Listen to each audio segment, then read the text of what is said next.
नमस्कार दोस्तों, मैं आर्यन शर्मा और आप लोग देख रहे हैं आर्यन ऑनलाइन क्लासेस। तो फ्रेंड्स, आज की इस वीडियो में हम लोग बात करने वाले हैं कक्षा 12वीं के इतिहास का पहला अध्याय पहला चैप्टर का महत्वपूर्ण ऑब्जेक्टिव प्रश्न के बारे में, जो कि हर बार आपके बोर्ड परीक्षा में पूछे जाते हैं। तो फ्रेंड्स, आप लोग यदि चाहते हैं अच्छी तैयारी करने के लिए, तो आपको क्या करना होगा, सभी चैप्टर वाइज ऑब्जेक्टिव को कवर करना होगा।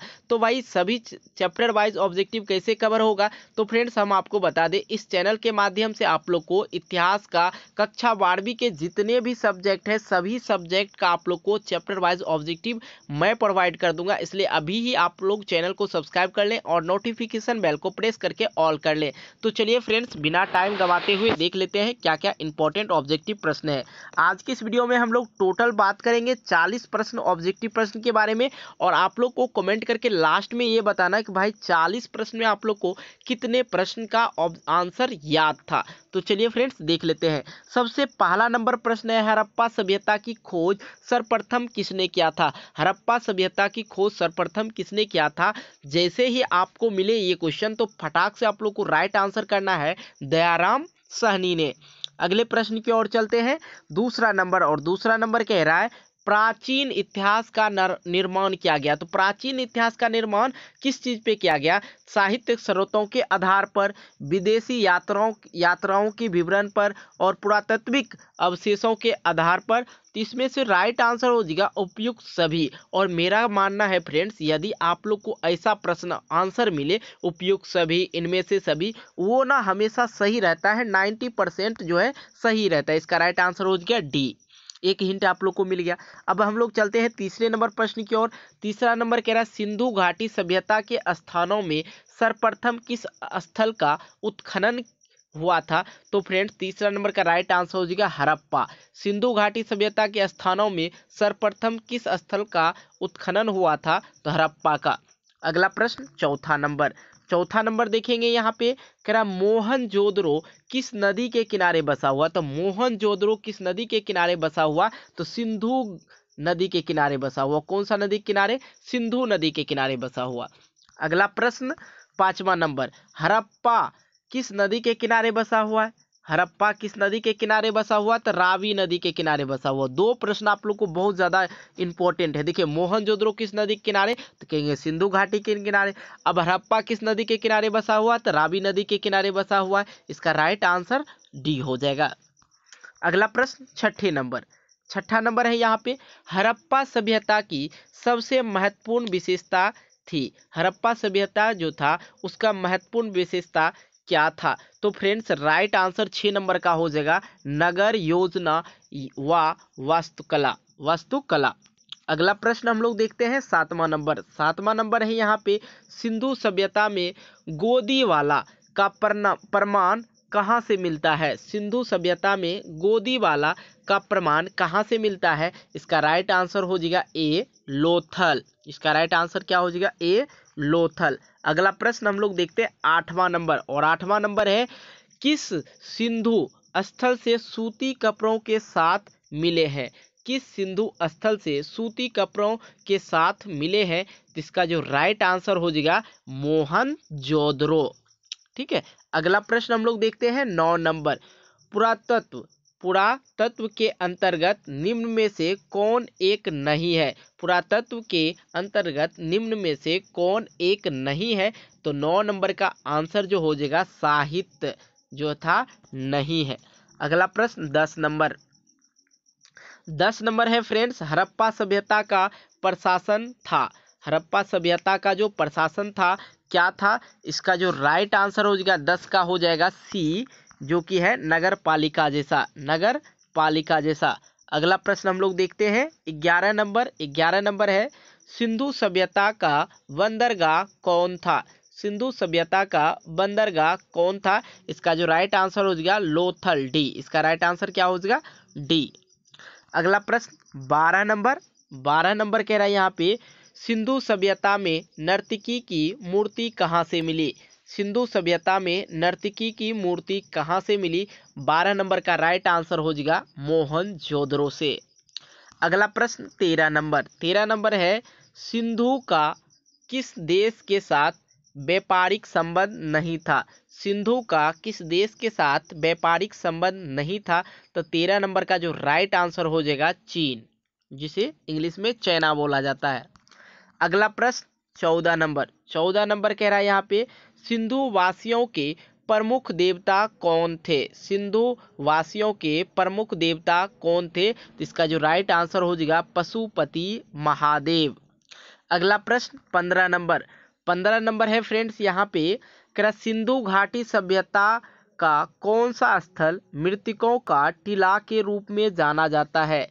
सिंधु घाटी सभ्यता का कौन सा स्थल मृतकों का टीला के रूप में जाना जाता है? तो फ्रेंड्स 15 नंबर का राइट आंसर हो जाएगा सी, मोहनजोदड़ो। अगला प्रश्न हमारे पास है 16 नंबर कह रहा है, सिंधु सभ्यता के लोगों को किस धातु का ज्ञान नहीं था? जो सिंधु सभ्यता के जो लोग थे उसे किस धातु का, किस एलिमेंट का ज्ञान नहीं था? इसका जो राइट आंसर हो जाएगा सी, लोहा। अगला प्रश्न 17 नंबर कह रहा है, कालीबंगा भारत के किस राज्य में अवस्थित है? कालीबंगा भारत के किस राज्य में अवस्थित है?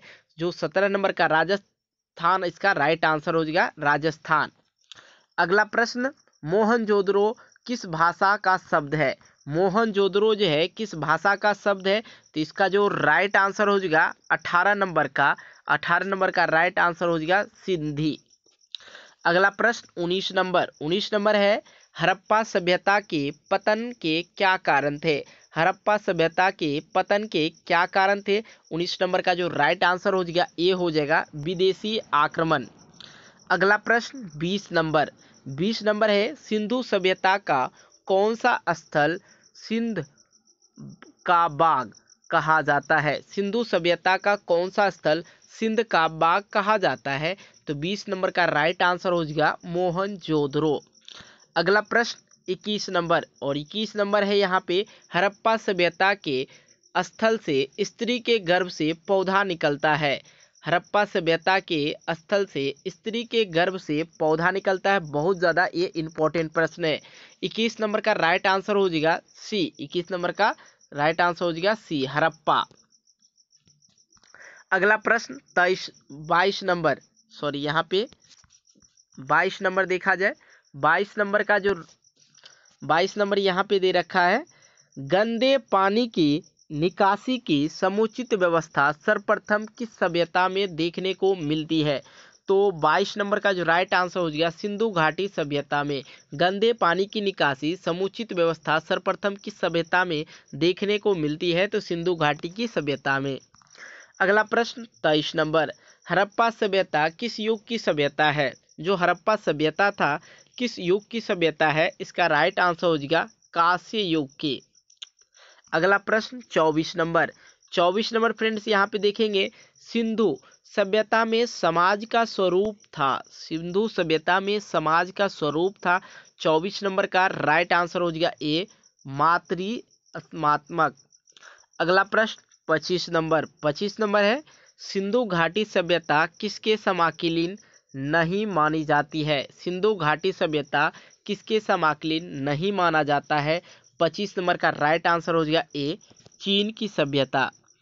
अगला प्रश्न 26 नंबर है, कालीबंगा किस नदी के किनारे अवस्थित है? कालीबंगा किस नदी के किनारे अवस्थित है? 26 नंबर का आंसर हो जाएगा डी। ये बहुत ज़्यादा इंपॉर्टेंट है, इसे याद रखना है। कालीबंगा किस नदी के किनारे अवस्थित है? तो सरस्वती नदी के किनारे अवस्थित है। 27 नंबर प्रश्न की ओर चलते हैं, सिंधु सभ्यता का क्षेत्रफल किस आकार का है? सिंधु सभ्यता का आकार क्षेत्रफल किस आकार का है? तो फ्रेंड्स 27 नंबर का आंसर हो जाएगा डी, त्रिभुजाकार। सिंधु सभ्यता जो है उस त्रिभुजाकार आकार के हैं। अगला प्रश्न हम लोग देखते हैं 28 नंबर दे रखा है यहाँ, राखलदास बनर्जी। देखिए, राखलदास बनर्जी को मोहनजोदड़ो के अवशेष किस वर्ष मिला? राखलदास बनर्जी को मोहनजोदड़ो के अवशेष किस वर्ष मिला था? तो राइट आंसर इसका हो जाएगा सी, 1927 ईस्वी में। अगला प्रश्न 29 नंबर, हड़प्पा संस्कृति आधारित थी। हड़प्पा संस्कृति आधारित थी। इसका राइट आंसर हो जाएगा व्यापार पे। अगला प्रश्न 30 नंबर है हल से जोता जो जाता है खेत का साक्ष्य कहाँ मिला। हल से जोते खेत का साक्ष्य कहाँ से मिला, तो 30 नंबर का राइट आंसर हो जाएगा कालीबंगा। अगला प्रश्न 31 नंबर है किस सिंधु स्थल में महिला और पुरुष को एक साथ दफनाया जाता है।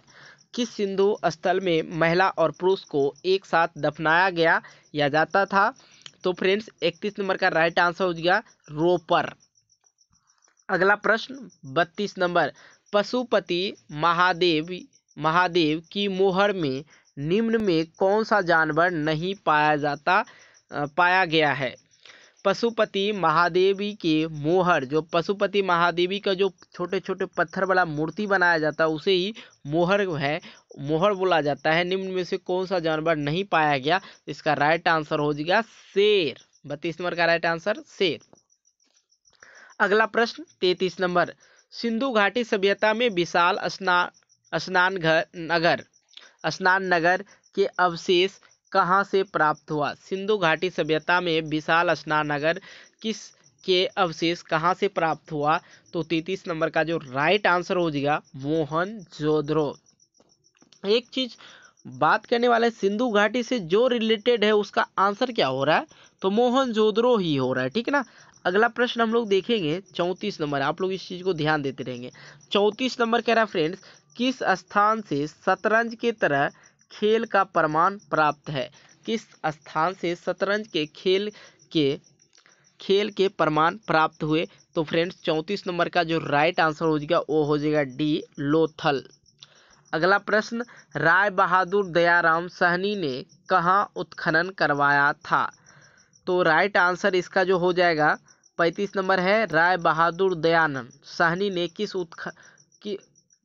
राय बहादुर दयाराम साहनी ने कहाँ उत्खनन करवाया था, तो 35 नंबर का जो राइट आंसर हो जाएगा वो हो जाएगा बी हड़प्पा। अगला प्रश्न हम लोग देखते हैं 36 नंबर हड़प्पा सभ्यता के लोग उपासना करते थे। हड़प्पा सभ्यता के लोग उपासना करते थे मातृ देवी की, ठीक है। अगला प्रश्न 37 नंबर है हड़प्पा सभ्यता के स्वरूप क्या है। हड़प्पा सभ्यता के स्वरूप क्या है, इसका जो राइट आंसर हो जाएगा बी हो जाएगा शहरी सभ्यता। अगला प्रश्न 38 नंबर हड़प्पा सभ्यता का सबसे बड़ा नगर कौन सा है। हड़प्पा सभ्यता का सबसे बड़ा नगर कौन सा है, इसका जो राइट आंसर हो जाएगा वो हो जाएगा बी मोहनजोदड़ो। अगला प्रश्न 39 नंबर किस नदी पर अवस्थित है। किस नदी पर अवस्थित है, तो 39 नंबर का जो राइट आंसर हो जाएगा सी ब्यास। अगला भोगवा, इसका राइट आंसर किस नदी पर अवस्थित है, तो इसका राइट आंसर हो जाएगा भोगवा नदी पर अवस्थित है। अगला प्रश्न 40 नंबर, और 40 नंबर कह रहा है सिंधु घाटी सभ्यता का जुड़वा राजधानी है। जुड़वा राजधानी है, देखिए सिंधु घाटी सभ्यता का जो जुड़वा राजधानी है वो है मोहनजोदड़ो हड़प्पा। मोहनजोदड़ो हड़प्पा। तो फ्रेंड्स आज की इस वीडियो में हम लोग टोटल 40 ऑब्जेक्टिव प्रश्न देखे, और 40 में से कितने प्रश्न का ऑब्जेक्टिव का आंसर आप लोग को पहले से पता था कमेंट बॉक्स में जाके कमेंट करके बताएंगे। फाइनल फ्रेंड्स वीडियो कैसा लगा आप लोग कमेंट करके ही बताएंगे। और हाँ फ्रेंड्स, यदि आप लोग चाहते हैं कि आपको चैप्टर वाइज ऑब्जेक्टिव चाहिए, चैनल को अभी ही सब्सक्राइब कर लें और नोटिफिकेशन बेल को प्रेस करके ऑल कर दें।